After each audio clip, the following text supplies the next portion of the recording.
DTV news కి స్వాగతం. వినియోగదారులు మార్కెట్లో ఏ వస్తువు కొన్నా తప్పనిసరిగా రసీదు పొందాలని, అప్పుడే కొన్న వస్తువుకు సరైన గుర్తింపు భద్రత ఉంటుందని హనుమకొండ జిల్లా తూనికల కొలతల శాఖ అధికారి విశ్వేశ్వర్ అన్నారు. నేడు మహబూబాబాద్ జిల్లా కొత్తగూడ మండల కేంద్రంలో పలు షాపులను తనిఖీ చేసి మీడియాతో మాట్లాడారు.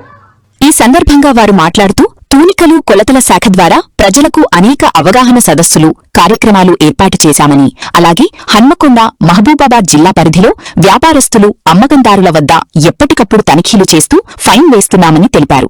ఎవరైనా కూడా వ్యాపారస్తులు చట్టబద్ధత పరంగా తమ వ్యాపారాలను కొనసాగించాలని తెలిపారు. జిల్లా లీగల్ మెట్రాలజీ అధికారి, ఇన్ఛార్జ్ అధికారి మహబూబాబాద్.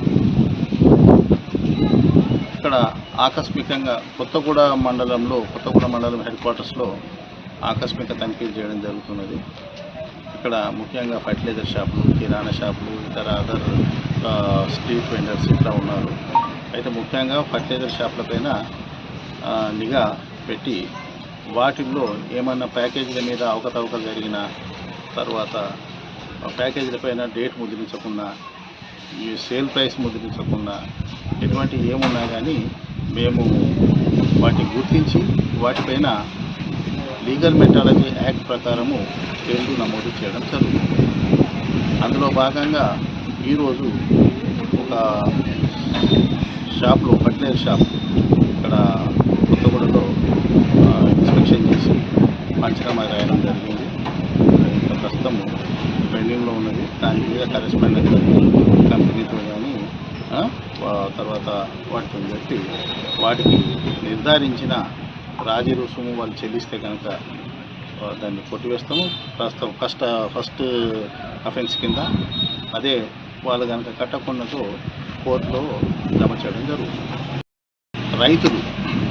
రైతులు వాళ్ళు పండించిన ధాన్యాన్ని కళ్ళల్లో అమ్ముతారు. అంటే ఈ ఐకేపీ సెంటర్లు ఉన్నాయి. ఇప్పుడు ప్రభుత్వం నిర్దేశించిన ఐకేపీ సెంటర్లు, తర్వాత అగ్రికల్చర్ మార్కెట్ కమిటీ యార్డులు, అక్కడనే మీరు అమ్మడం చేయాలి. ఆ అమ్మేటప్పుడు కూడా కాంటాల పైన సరైన తూకం, అంటే సుమారు బస్తాకు 40 కిలోలు తర్వాత సంచి, అది 2 కలుపుకొని సుమారు 41 కిలోలకు మాత్రమే మీరు అమ్మాలి. లేకున్నా అంతకంటే ఎక్కువ కనుక తీసుకుంటే మా డిపార్ట్మెంట్కు ఫిర్యాదు చేయవచ్చు. విలేజ్లలో ఎక్కడి నుంచో వస్తారు. ఈ యొక్క కూల్ డ్రింక్స్ కానీ, వాటర్ బాటిల్స్ కానీ ఏది కొన్నా కూలింగ్ ఛార్జ్ కింద ఎక్కువ పైసలు వసూలు చేయడం జరుగుతుంది. అటువంటి ఏమైనా జరిగినచో కూడా మీరు ఎక్కువ పైసలు చెల్లించవద్దు. ఒకవేళ చెల్లించినచో మా దృష్టికి తీసుకురావాలి. అన్నప్పుడు మాన్యువల్గా ఆపరేట్ చేసేది కాంటానే, ఎలక్ట్రిక్ ద్వారా ఆపరేట్ చేసేది కూడా కాంటానే.